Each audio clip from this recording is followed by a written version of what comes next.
no way we do this podcast without asking about LeBron. So you were part of a different. You worked with him early.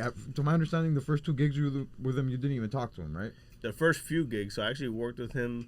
Once he started coming down here, once he signed with the Heat, I was with him every season at some point, but through like either Nike or Beats by Dre. It was never directly with him. LeBron, it was one of those things where like every time obviously when he came, Beats by Dre and Nike came with him, I used to work with this other agency that had them as clients, so they'd always bring me in to like shoot stuff. I got in with Beats by Dre through Karen Civil, which Karen Civil was a big shout out Karen Civil, huge. She was big in the hip hop shit back in the 2000s. I'm not sure what she's up to these days, but we got connected through like working with Cash Money, and she was the one that was doing like all the Wayne stuff when Wayne was in jail and all that, and then she got hired at Beats by Dre and she brought me to Beats and introduced me to Omar Johnson and some of the team over there, and it was literally like the core group of like when Beats by Dre started, when they were just like hemorrhage money, and you would see Beats by Dre everywhere, and like I got to go to the World Cup because of Omar Johnson and Beats by Dre. I went to Brazil twice. I went to Brazil twice in like 2 months. No. And like I took over for Beats for the first open, like as the teams were landing there, flew back to Miami, and then like 45 days later I went back with LeBron for the final game. And I got to sit in on the final game. Bron went up to the Nike suite, and we were on the 5th row with all the German management. So it's crazy. So when they won, that was the year that Germany won, they all ran to our corner. So it was like crazy. Like at the World Cup in Brazil, and I'm not a sports guy. Like I don't care about sports. Wow. So like all my friends here was like, bro, what a waste of a ticket. You know what I mean? Like everybody's like fucking looking at the game. I'm filming everybody. The game's happening over here. I'm over here like taking pictures way, and you're shit. the people. That's funny. So it's funny, bro. But yeah, I got him his first year. So like I said, I would always see him at all the different jobs, but I'm not friendly in the sense where I'm like, hey, I'm so and so. Like I just go and do my job and keep it moving. Like I know that everyone's trying to talk to them. Like always. You act like a fan, you get treated like a fan. Yeah, you know, I preach that. So it's one of those things where like eventually we were doing like an MVP thing actually at my office.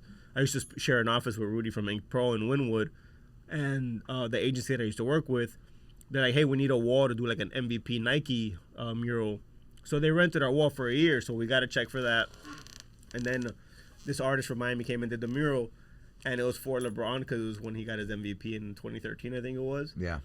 And one of LeBron's guys was there, and we're just talking shit or whatever, and he's like, man, I see you at all the other jobs and all this other shit. And then I ran into him somewhere else, and then he's like, man, like, he didn't realize who I was the same guy on the internet. When he was like, wait, you're this guy that shoots all the chicks? And I'm like, yeah, that's me. He's like, oh, no shit. But he kind of realized because so that day exactly, this big model chick, she's huge now, I'm not gonna say who she is, pulled up to pick me up to go grab lunch. So when he's like, that's how he peeped who I was, because like he was trying to like understand like the situation. Connect the dots. We ate, we came back. Somebody was sitting there was like, that's nothing. He's like, pull out your phone. So I pulled up my Instagram and showed it to him. He's like, holy shit, I know exactly who you are. Fast forward, like anybody else, like, you know, hey, what's up, buddy? Every time I saw him. And then eventually, we did this job. It was called the 11-11 job. It was like LeBron dropping the 11s. They took over the 11-11 garage on Alton. Like, it was a whole thing. That same agency that I had done all those jobs for hired me to basically put the content team together for it. And LeBron was going to be there to do a meet and greet. And at that job, I was there the day prior, and some of the Nike guys were there, and they was like, yo, as a matter of fact, dude wants to meet you, yada, yada, yada. He heard that you're going to be here. I said, all right, cool. And then lucky enough, since I was on that day, I wasn't shooting anything. I was on a walkie. I think I was walking around with a GoPro just to get like behind the scenes of my guys working. I had like 7 or 8 guys working. And we heard the walkie, yo, LeBron's pulling up. So I tell the cameras, hey, LeBron's pulling up, whatever. He's in this truck, whatever. So when I got introduced to him, my cameras happened to shoot all that stuff. So I got to meet him that way, and I literally got my first handshake, my first what's up on photo and video because my guys were actually shooting him there. And it just kind of all happened organically that way.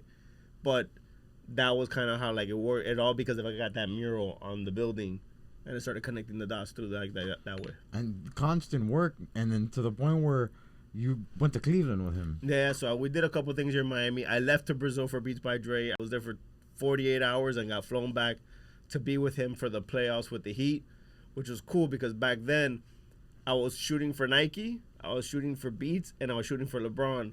So the same photo, just 3 different angles of the exact same setup.